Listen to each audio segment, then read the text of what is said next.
Good day and welcome to the channel. In this short video, we are going to explain how to upgrade any modern HP all-in-one computer, like this one. Now this one's a 27-inch, but the instructions are the same if it's a 24-inch. And we'll explain where the screws are, where the clips are. And by the way, the clips are not where you think they are, so you probably want to pay attention before you start ripping it apart. What we're going to upgrade in our case is the hard drive, the SSD that's in it. We're going to upgrade the memory. We're going to upgrade the Wi-Fi card, and we're even going to upgrade the antennas. Now, we have all the specialized tools to make this happen. However, we're not going to use them because we're going to assume you don't have them. All you need is a Phillips screwdriver and an old credit card or something plastic and thin like that. And by the way, this video is completely unsponsored. We sourced this particular unit at Best Buy, but Costco has very similar product. Newegg, lots of places, including HP directly, sell units just like this. So if you like the video, big thumbs up would be super appreciated. So the first thing you need to do is lay it flat on some hard surface, preferably with something that's soft and flat between the screen and that surface. This nice anti-static bag that the unit shipped with is ideal. Second thing then is close the camera and remove the stand. The stand removal is easy. There's a little button right there. Push on it and wiggle it out. Boom, gone. Then flip the unit over. Now we need to pull off the bezel on the front, sometimes called a bumper. And again, you could use specialized tools, but how about just using an old credit card? This is just clipped in, so just jam it under and pry it up. There it is. Easy. Put it away. Next step, remove the 1, 2, 3, 4, 5, 6 screws. Using a standard number 1 or number 2 Phillips. Phillips is the star. By the way, I should have pointed out that yes, it should be unplugged before you do any of this. Hopefully that goes without saying.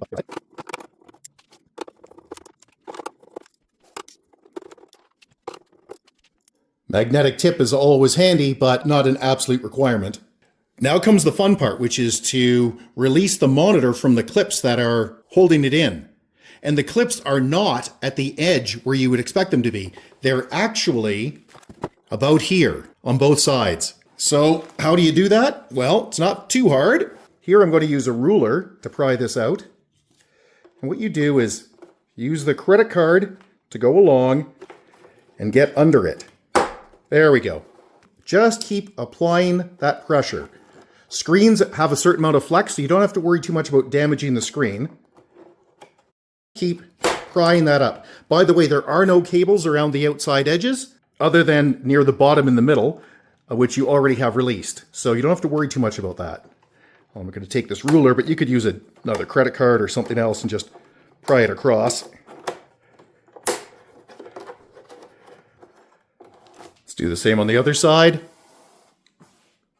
I'm going to use a screwdriver on this little tab here just to help pry it because it's quite stiff. Using something metal, not a great idea, but again, I'm trying to show you how to do this if you're at home without having the proper tools. There we go.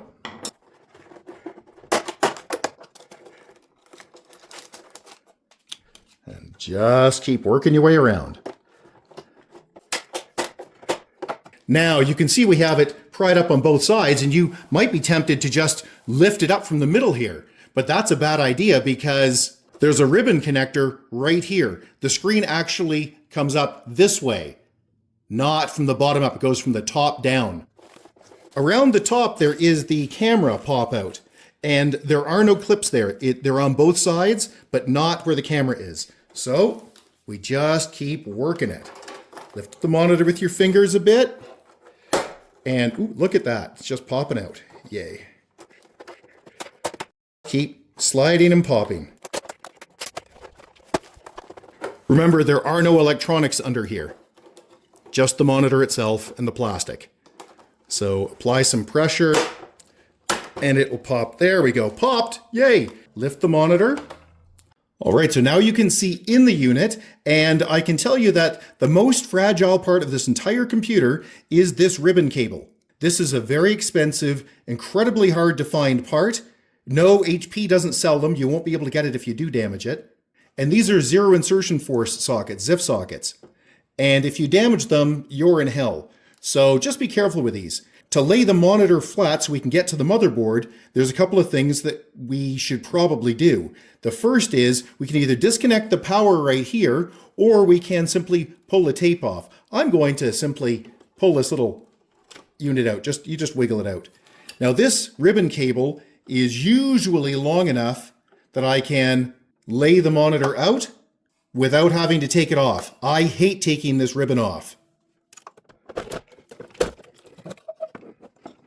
All right, let's explain the parts before we actually get to swapping things out. There's your memory. You just lift up these little shields and the memory's right there. Your CPU is here, and that is a heat pipe. It moves the heat from the CPU out to this fan, which then blows it out up the top here. This is your motherboard. Under here is your BIOS battery if you need to change it, which you won't if it's new, but if it's a really old machine, you'll want to change that out. That's a CR2032. And then there's your Wi-Fi card. All right, let's do the easy thing first, memory. That's what most of you are probably here for. So you just pop the memory out, and you put the new memory in at a slight angle, about a 20-degree angle. Pop it down. Congratulations, memory is upgraded. Next thing, I want to change this solid state drive. Now to take the little screw out here that's holding in your SSD, you will need a fairly small Phillips, but this is still a standard unit that you would buy at any hardware store, probably something you already own. So just pop the screw out. Again, anybody can do this. You do not need help to make this happen. Now this probably has a thermal adhesive on the back, so you have to wiggle it. It'll be a little tougher to get out than what you might be thinking. Yeah, there you go. Yeah, there it is. There's the thermal spreader. Put the new one in.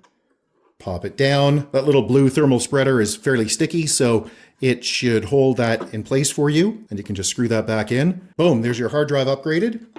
Now the Wi-Fi is a little more tricky. You'll see here that there's a specialized piece of tape here. You want to pull that off. All that is for shipping, really, to stop this from coming apart when you are moving it around through shipping. It's not something you particularly have to put back on, but just be aware of it.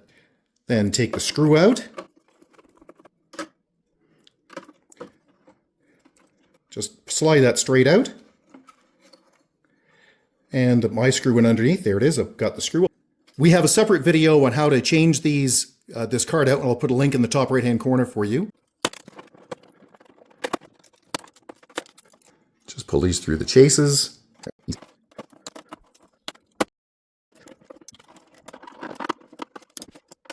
By the way, in case you're wondering why I don't just pop these antennas off, it's because these connectors are only intended to be reconnected 3 to 5 times. So if you don't need to pull them off, don't.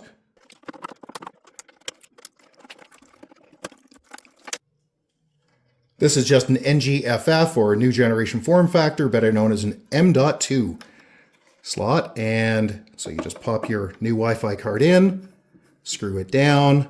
I'm going to put the Cap10 tape back over it, but you don't really have to. As I said, this isn't going anywhere. It's a desktop. Then just get your wires back down in place. This is just a wire. It's not your antenna, so you don't have to be too careful with it. But it is coax, so you can damage it. So don't intentionally do anything silly to it. And a little pro tip on antennas, you're better actually to make one of them perpendicular to the other. So this one I'm doing flat, the other one I'll do upright. So this one I'll put perpendicular. There we go. So we've upgraded the antennas, which most people won't bother to do. We've upgraded the Wi-Fi, we've upgraded the memory, and we've upgraded the solid state drive. That's about all you can do on an all-in-one computer. Let's reassemble. When you're putting this back together, do not apply specific pressure to the monitor. Use a flat part of your hand, or the palm is even better, just to squish it in. You do not want to do what we call bruise the cells, which is where the cells of your LCD get damaged and you end up with dark spots. So you don't apply specific pressure, you apply general pressure. There we go. Now you do this by clamping your fingers under the back and pushing down. If you push down at the edges, as you saw, there are no clips there, so it's not going to do very much. There we go. Put your screws back in.